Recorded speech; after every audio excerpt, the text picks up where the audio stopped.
Well, good morning, good afternoon, good evening, wherever you are in the world. Welcome to the Influential You podcast. My name is Josh D'Amigo, and I'm an Influential You consultant, senior program faculty member, and your host for this podcast. At Influential You, we teach you how to launch, grow, and scale your business and amplify your influence. Since 2009, we've helped thousands of business owners, executives, and entrepreneurs become more influential, more rewarded, and more you. Over the last 10 years of this podcast, we have built a collection of stories from individuals who found satisfaction through our advanced education and shared their stories through interviews. This season, we'll revisit some of these classic tales. We'll share original episodes of the Influential You podcast hosted by our CEO and co-founder, John Patterson, and I'll share some of the key takeaways that I learned from listening to each of the interviews. Today, we'll revisit our interview with Influential You client Wesley Pingelton. Released in October of 2017, this episode features John's interview with Wes Pingelton, where he shares what he learned about healthfully scaling a business to meet his financial goals without sacrificing his goals for his family. During this episode, you'll hear references to influence ecology, the original name for our organization, which is another way of saying you are the company you keep, and that is still a big part of what we teach our clients and teams today. Enjoy this episode, and I'll see you on the other side. Good morning, good afternoon, good evening, wherever you are in the world. I'm your host, John Patterson, the co-founder and CEO of Influence Ecology. We're the leading business education in transactional competence. Broadcasting from Ventura County, California, this podcast features case studies, stories, and lessons from business owners, executives, and entrepreneurs who found real solutions, real results, and real satisfaction, not only with work, career, and money, but in every area of life. You'll hear how these ambitious professionals found that those who transact powerfully thrive. After 10 years with a nationally recognized financial planning practice, Wesley Pingelton had ambitions to go out on his own. In doing so, he got what he wanted: great success, creative freedom, and the opportunity to work with the right client. But with each complex case, a unique solution produced a massive amount of labor. In short time, he cringed at the thought of growing his business. In this episode, you'll hear how he learned to construct a business model that's allowed him to have it all, to scale his business, meet his financial goals, and truly enjoy his family life. In our talk, you'll hear co-founder Kirkland, Tibbels, and I address how most people make offers that they are unfit to present, commit to, or fulfill. Many just cannot prove that they are fit to build and maintain the transactions that would satisfy their aims. Here's the interview. All right, Wesley Pingelton, welcome to the Influence Ecology podcast. John, I'm very excited to be with you today. Well, let's give you a moment just to say who you are. My name's Wes Pingelton. I am co-founder of Full Circle Wealth, based out of Dallas, Texas. And what we do is we offer help to entrepreneurs and executives who are preparing for a liquidity event of some kind. Usually this is through the sale of a business or potentially somebody retiring, and they get invited to speak with us because they know life is going to change for them in some way. At Full Circle Wealth, we spend time with clients assessing their resources, building balance sheets, giving them a good idea of what life's going to look like in this new phase. But most importantly, we spend time assessing their human capital and the human resources they have. I have a team of certified financial planners that help lead and just make really complex liquidity events simple. Very good. And is that particular specialization something that's happened in the last several years? Is that what you've been at work on for some time? It isn't. When I first got into this business, I was really good at what I did. I was a good quote unquote technician or financial planner, and I took pride that I could solve anybody's problem. And what I learned since I've joined Influence Ecology is that I'm really, really good at solving one kind of problem. And it was slowing me down by taking the variety, by increasing the scope of work that I did. So influence ecology really helped me fine tune the problems that we solve, which has just made my life a lot easier and made me a lot more impactful to the clients that I work with.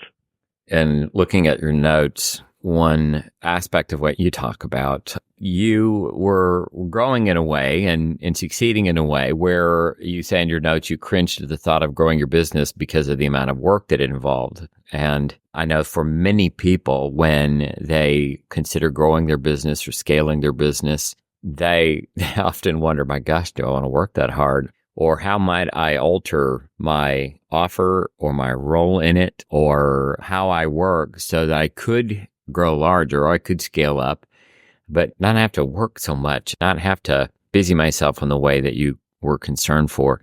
I think it's first worth noting that you did quite well, but then you reached a point where you really did struggle with that particular issue. Anything you can say about what that was like or what you were dealing with at that time?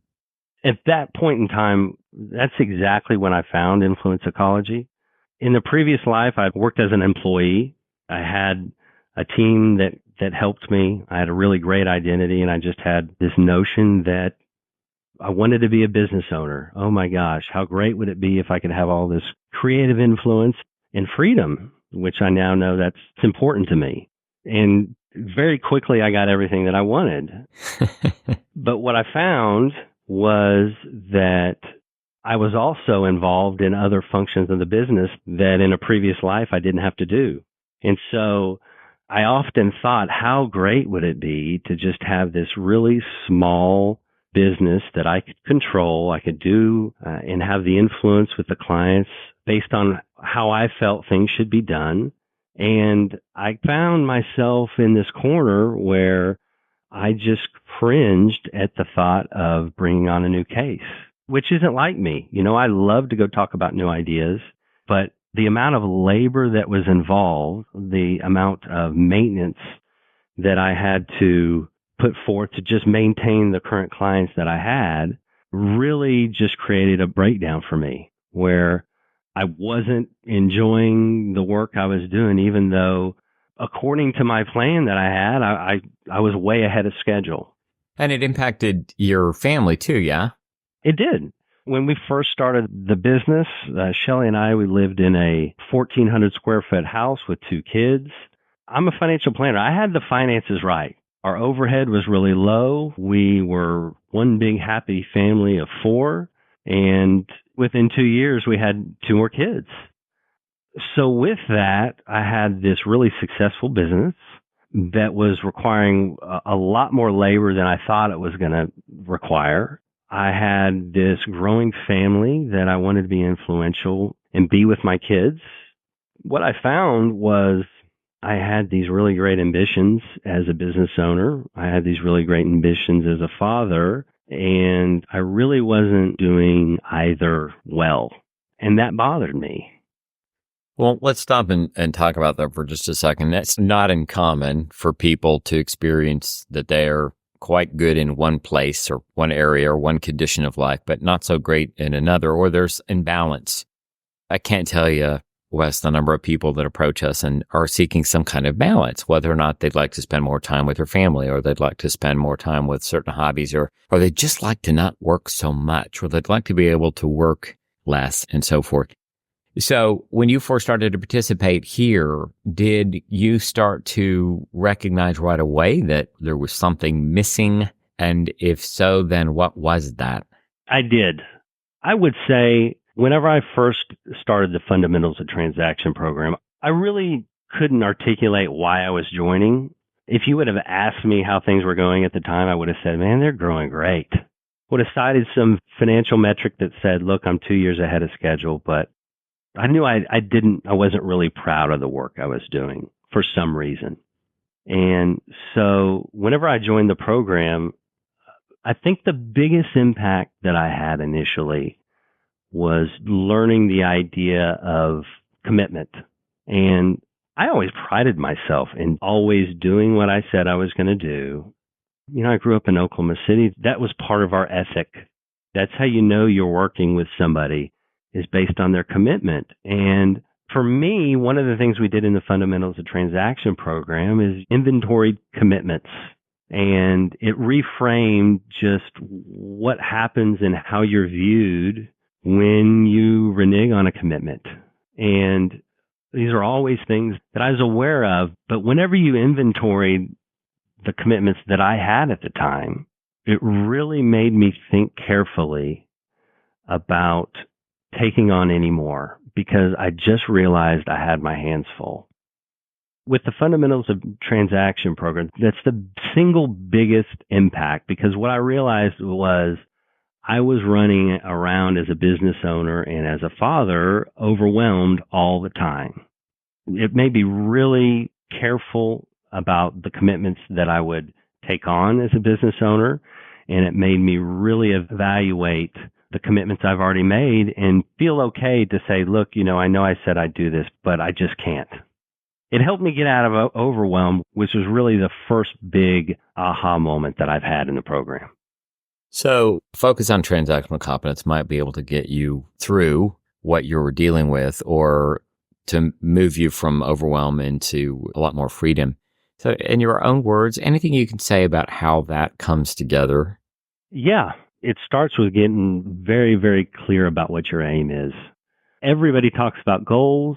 Through school, we've heard lots of really creative speeches about goals and how everybody needs to have goals, but Influence Ecology does a really good job of forcing you to thoughtfully choose an aim for every condition of life. And what that helps you do is make decisions very quickly. If I have an aim that I want to attend all of my oldest daughter's soccer practices, and I'm committed to that, and somebody asks me if I can take a meeting at 4:00 in the afternoon, I know very quickly that's not going to work for me. And that's a very simple example, but connecting the dots and getting really clear about your aim has helped me make the commitments that I know will help me satisfy that aim and really quickly decline the things that just don't matter. To me, that's made all the difference. I believe you identify with the performer personality. Is that correct? That's correct. Okay. So one of the dominant needs for happiness for a performer personality, as we study it, is freedom. So I sometimes wonder if some of my performers think, my gosh, if I articulate my aims in all of these conditions of life, if I build the transactions to satisfy my aims in all these conditions of life, what freedom will I have? And it's a bit counterintuitive to be left with a huge, huge world of freedom when you've basically eliminated all of the gray area. Anything you want to say about that counterintuitive notion? I would say this. It took me forever to do this exercise. I'm in study groups where some of my study mates very quickly could articulate, this is what my aims are, and they're very well thought out. It was always very painful for me initially to put those on paper, because the fact that you're putting those down takes away your freedom. I love to have flexibility. I love on the spur of the moment to go do something or take some meeting or have an afternoon off for my kids. Yeah. It was a challenging practice. I can remember in those very early days, sitting down and articulating what I want here and knowing that that's going to create some commitments on down the road. That's going to take away my ability to maneuver and do what I want to do. So yeah, you're exactly right. It almost made my stomach hurt when you sat down and finally got everything down, written down and looked. But in other ways, as those aims got really clear and really simple and you look at them more frequently, they became a little more authentic. And the more authentic they made, the better they helped me. Eventually, I got over that to understand that they gave me more freedom if I did it right. Mm-hmm. But initially, it was a challenge to do the work. And it led to, quite honestly, really late study papers sometimes. Yep, I can imagine. Well, there is a benefit to understanding that particular counterintuitive bit, articulating all of your conditions of life and what would and would not satisfy them. It starts to build a very clear picture of what to accept and what to decline and how to move in the marketplace. And I'm glad you discovered that counterintuitive lesson. We will be right back with the rest of Wes's story, but first, a reminder that the Influential You podcast is brought to you by Thrive, Influential You's self-guided training. Thrive is a professional self-development program that lets you learn at your own pace. Thrive members enjoy weekly live e-coaching sessions and an ever-expanding library of exclusive video lessons taught by our faculty, consultants, and industry experts. Sign up today and use promo code 30days to get a Thrive self-guided training subscription free for 30 days. Once again, that coupon code 30DAYS. For links or to find out more, you can click the link in the show notes for this podcast, or in the USA or Canada, you can text the word Thrive to 805-262-9008, and we'll send you the registration link right to your mobile phone. Again, text the word Thrive to 805-262-9008. Cancel at any time. Back to the interview. Is there anything else that we should know about your journey through this study as a performer, or what you discovered, or how it helped you? This whole program has taught me how to ask for help, and it's taught me that once you get help, it will translate into freedom. Once I really understood the value of getting the right people in our organization, the speed at which things can move, that's completely changed the way we do things. I loved studying the personality types, but I loved even more going to my first conference and playing a game and getting involved in a team and seeing what it looks like when a bunch of ambitious people with different attributes and different qualities get together to solve a problem. For me, since joining the program, we've added 2 certified financial planners. One's a producer, one's an inventor. And just to kind of see the practice evolve over that period of time and see how much freedom that gives me to enjoy the specific work that I want to do and how much happier that makes me, that's made all the difference for me. So going back to what we addressed at the beginning, where you talked about the thought of growing or scaling up was a cringeworthy moment. And now that you've looked at your own personality and the personality of others, and you've gotten really clear about your aims, and you put all the right people in the right place, are you now still cringing at your growth? Are you enjoying your growth more? What's happening there?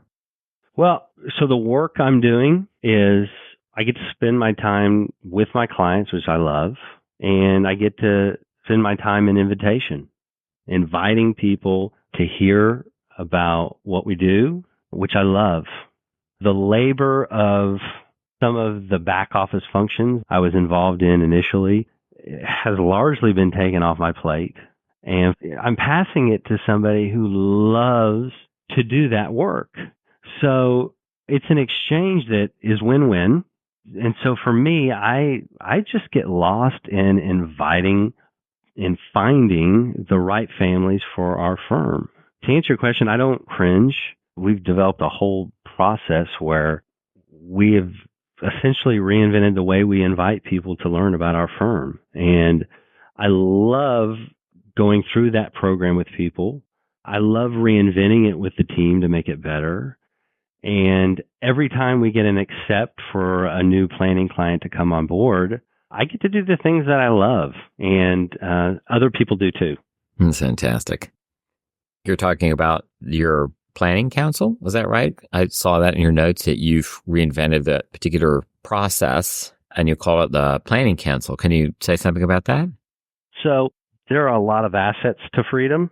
I love being free to reinvent what we offer to our clients. I love the freedom to leave my office and go spend some time with my kids, but there's a liability of freedom. And for me as a business owner, whenever I transitioned and started Full Circle, I like everybody, John.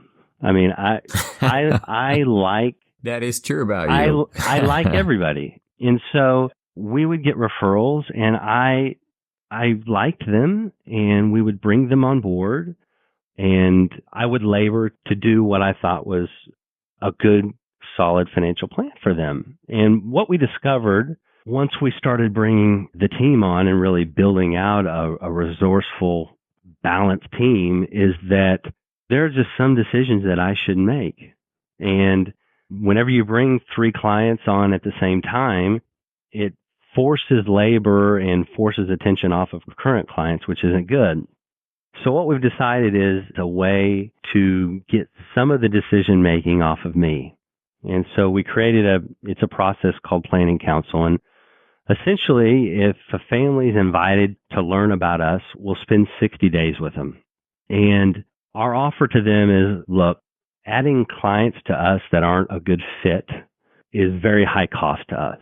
We can spend 70% of our time trying to make a family happy when eventually we'll just figure out that that's just not possible. They're not looking for our offer.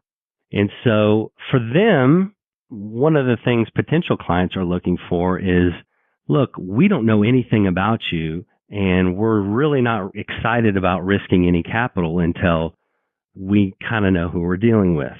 So planning council is built off reciprocal exchange, where we'll spend 60 days with somebody. We'll put a financial plan together. I'll have our producer, Kim, put all the numbers, build a balance sheet, and essentially she'll present it internally to us. We have 5 certified financial planners. And what we'll do through that process is all of us, I'm a performer, we've got an inventor, we've got a judge, all of us will whiteboard all the potential breakdowns and solutions that we might see in this case. Over that period of time, what we get to observe is how this person's dealing with us. Are they getting their data into us in a timely manner? Are they making good on their commitments? And then at the end of that period of time, we will either extend an invitation to be a planning client or we won't. And what that's done internally is whenever we bring a client on, we already know the breakdowns. We already know how they're going to interact with us. Sometimes we know the person on the team that is going to be the best person to run the ongoing communication with them. And we can very quickly take off running and make a very quick impact. The thing that I love most about it is that it's created a really smooth cycle of families coming into our firm, because one of the commitments that we make is we're going to do one of these at a time. And for us, it adds some scarcity to the invitations that I'm making out there.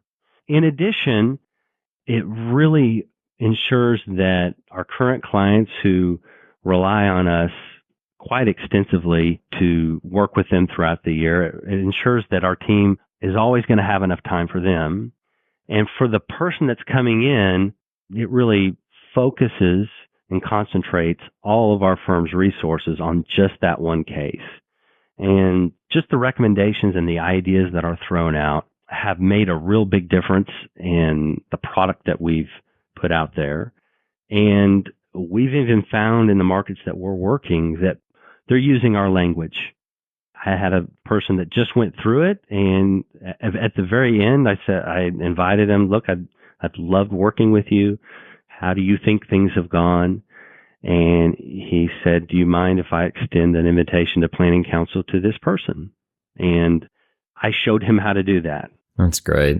We're actively teaching the marketplaces that we're working in the language and how we do things. And it's been incredibly successful for us. And did you take the planning council as an idea where you really did seek to have the 4 different personalities involved in that council? Now, yes. Because at first, everything's an idea. It's a narrative. Sounds real great. And once we really started implementing it and just seeing how much my producer, Kim, loved presenting that in front of us, the authority it gave her within the organization, our judge is just always going to not like something and being okay with that. Mm-hmm. It wasn't originally designed that way, but it's been by far the best component when we're really trying to craft what does this particular family need to do to be successful. I would imagine it just gives so much variety of perspective in a way that's so customized for a customer. I think it's a brilliant solution. I love it. I might steal it somehow. I'm looking at it. Well, I think the last thing I just want to ask you, you mentioned something about how influence ecology has taught you how to train. And you talked a little bit about how when we measure things at influence ecology, we say if you don't measure it, you don't mean it. And we measure everything. And this is a practice you said you didn't care for initially, but then you later had a different view on that. Can you tell us a little bit about that? In the fundamentals of transaction program, we measure three things: money, income, and health. And initially when I went through it, I would kind of throw things out there, not as accurately as I do today about what I wanted to measure. And what I found, this just took time for me. It started when I began going to the conferences and when I joined the Mechanics in Practice program, where we measure our aims over a 6-month period. What I've found as I've done that through a few cycles is that I was always one that was super ambitious, and I would say things like, I'm never going to drink another beer again, or I'm going to wake up every morning and exercise. And what would happen, as we all know, is that just wouldn't work for some reason. What I mean by influence ecology has taught me how to train is now when I'm looking at that 6-month period, I can do anything for 6 months. And for me, I speculate, given the ambitious aims that I have, what metrics do I really want to try and see what difference it'll make? And it almost is a training mentality when once I'm done, I kind of let go. Right? I give myself some space. I give myself an opportunity to really evaluate things. But for me, it's a dedicated time and space for me to change my practices, sometimes in a dramatic way, to see if they've made an impact. And some of the biggest new practices that I have now are the result of sitting at a conference, talking with somebody in the ecology and saying, you know what, why don't I give that a shot? And for me, just the limited scope of the commitment helps me know that, look, I've got a few more months until I get over this, and then we'll evaluate whether or not we want to make it a permanent practice. I enjoy that. Very good. Anything that you want to say, giving a soapbox moment? All I would say is I feel like Full Circle and influence ecology have really grown together. Even in the short time I've been participating in the program, I've seen you guys always evolving, always reinventing yourself. And I just love that about you guys. As a business owner, that's what I'm trying to do. And I often think it's just worth the money to sit back and observe what John Patterson and Kirkland Tibbels are going to come up with next. So I just appreciate you having me on the podcast and just appreciate being involved in the ecology. All right. Well, Wesley Pingelton from Full Circle Wealth, thank you so much for being our guest today. It was a pleasure speaking with you. As I stated in our talk, you'll hear co-founder Kirkland Tibbels and I address how most people make offers that they are unfit to present, commit to, or fulfill. Many cannot prove that they are fit to build and maintain the transactions that would satisfy their aims. This segment is from a public webinar on the topic we refer to as proving fitness. Here's the talk. In terms of how people might frame proving fitness when moving through all these steps, in your view, why is this such a big deal? I think that what people fail to recognize in Western culture especially is the inherent and grounded need for folks to recognize that their concerns can be met in a substantial way. And why we have proving fit at step number 2 is that most people who make offers in the marketplace are doing the best they can, but they fail to prove fit in those offers. What does that mean? To be fit for something means that you are able to satisfy some kind of objective action, some kind of objective measure. You could say it simply, to be able to keep that promise. But it's not enough in our complex, highly dynamic, fast-paced marketplace today to simply say it. You've got to learn how to prove it. You need to learn how to build over time that body of accomplishments, that regular and recurring consistency of being able to demonstrate yourself as a source of help over and over. And to be fit, to be suited for, to be situated means that you're able to keep the promises that you make. Now, think about that in terms of the marketplace. There's a lot to do in a complex transaction to prove fitness. And there's a way that we're about to go through to demonstrate and to discuss with you how to continually demonstrate not just your physical fitness, but your psychological strength. You need to prove fit in your knowledge. You need to hold certain distinctions that are unique and specialized to you and to the offer that you're making, whether you're in an enterprise aim or a personal aim. You've got to also look to the resources. Can you demonstrate that you have the resources to keep your promises in a marketplace offer? Do you have the resources, the tangible, intangible, and human resources at your disposal to deploy? That's another way to look at fitness. Most people do not know how to demonstrate that they are fit. Most people talk about their fitness. Most people talk about the features. Most people talk about benefits of marketplace offers, for example. Most people produce certain narratives in marketing that are high concept, but they fail on a regular basis to prove that they are fit to offer substantial and specific help, to take care of substantial and specific breakdowns that people need taken care of in each one of those conditions of life. I think it's worth taking a moment and finding ways to reflect on what is common. You talked a little bit about the hype. There are all the ways that people go about making their offers in the marketplace. There are all the ways that people go about selling something, pitching something, perhaps launching a new product, perhaps launching a new service, starting a company, and so forth.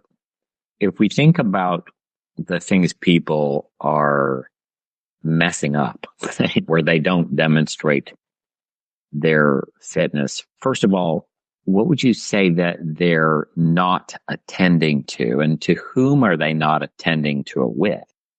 Most people who fail to prove fit are not relating to the customer. If we're talking about marketplace transactions, which are the predominant kind of transaction we deal with in our studies, most people are concerned with demonstrating their own ability without demonstrating their ability to help. They'll talk about their own kind of capacities, for example, but they're not relating it to the specific situation and why they are a source of specialized help, why they are the person, the company that is best suited to take care of something. Another way to say it, John, is they know something that other people don't know about an intimate or specific issue that a customer is facing.